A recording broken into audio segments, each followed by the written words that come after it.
तस्वीर भेजो। Smile, ready. क्या क्या हो गया है? कोई काम ही नहीं करने देती मुझे, हर चीज में बकवास कर रही होती है अपनी। कैसे मालूम है गलतफहमी है? वाह, ये ठीक है। हाँ, आप भी मिल जाएं इसके साथ, तरफदारी कर दें इसकी। गलतफहमी? दोस्तों, ड्रामा सीरियल एश के जुनून के आने वाले एपिसोड में आप लोग देखने वाले हैं। ये ड्रामा बहुत ही इंटरेस्टिंग बन चुका है क्योंकि इब्राहिम नवाज पीछे नहीं हटेगा, वो एमन से शादी करेगा। यहाँ एमन के घर वाले पहले तो नहीं मानेंगे क्योंकि दोस्तों उन पर काफी जुल्म हुआ है और उसके बावजूद उसी लड़के से वो शादी कैसे करवा सकते हैं अपनी बेटी की। एमन का वालिद तो पूरी तरह से गुस्से में होगा और गमजदा भी होगा कि मेरी बेटी ने कुछ नहीं किया, उसके बावजूद भी हमें ही कसूरवार ठहराया जा रहा है, जुल्म भी हमारे साथ हुआ और हमें ही निकाला जा रहा है।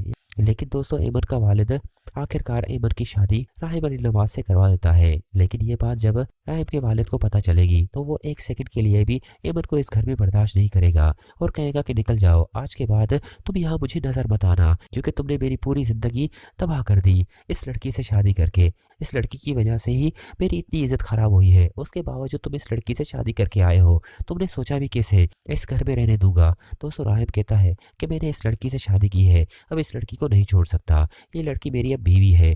यहाँ पर राहिम का वालिद तो आग बगोला हो जाएगा और गुस्से की निगाह से राहिम को देखेगा कि मैंने कभी नहीं सोचा था कि राहिम ऐसा करेगा। हालांकि राहिम के पास और कोई वजह नहीं होती कि आखिर एमन की इज्जत किस तरह से महफूज की जाए। उसने शादी करके एमन को अपना नाम दिया, उसकी याददाश्त वापस लाने में उसकी मदद करेगा ताकि पता चले आखिर हकीकत क्या है। और एमन बिलावजह राहिम का नाम ले रही थी, हालांकि कसूरवार तो कोई और है, वो बहुत ही जल्द सबके सामने आ जाएगा। एमन की जब याददाश्त वापस आएगी तब सारा खेल खत्म हो जाएगा। फिलहाल तो शेरोज और उसकी वालदा मजे कर रहे हैं, लेकिन आफिया को ये भी डर है कि एमन की जब याददाश्त वापस आएगी तो मेरा बेटा जेल में होगा और यही तो राहिम का प्लान है और राहिम इसी तरह से मेरे बेटे को जेल में डाल देगा।